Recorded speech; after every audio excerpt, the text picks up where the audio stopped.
If we know our punctuation marks, we have a really quick thing we can do right off the bat. We have choice A, which has a period, choice B, which has a semicolon. In 98% of cases, if you have those two choices and the wording is not changing, you can cross them both out because they both do exactly the same thing. A semicolon is a period. It is used to separate two complete sentences. So there is no way for us to tell the difference between choice A and choice B. They do the exact same thing. There is no difference between them. Therefore, they must both be wrong because there's no way for one to be right and the other wrong. They are the same. Now, even easier choice. Just do we need a comma or not? Basically, do we have some sort of break in this part of the sentence? So let's take a look. Let's see what we get. I'm actually just going to read this.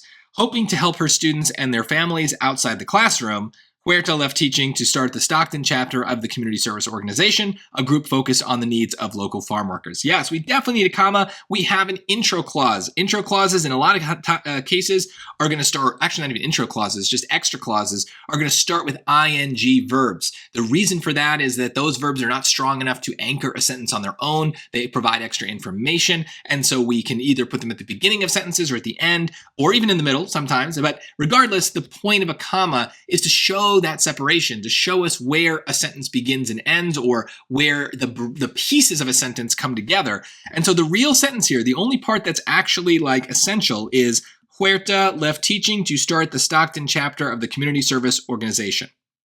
That's it. If we get rid of the part at the end, which also has a comma, we're good. We still have a complete sentence. That extra part at the end is just a fragment, an extra clause. Same with the part at the beginning. It's helpful to understand the ideas, but grammatically speaking, it is not essential. And that's usually why we're using commas, is to kind of insert these not essential clauses or attach them to the main sentence. This is a skill we're going to use every time punctuation comes up. What's essential? What isn't? What's a sentence? What isn't? So practice it as much as you can.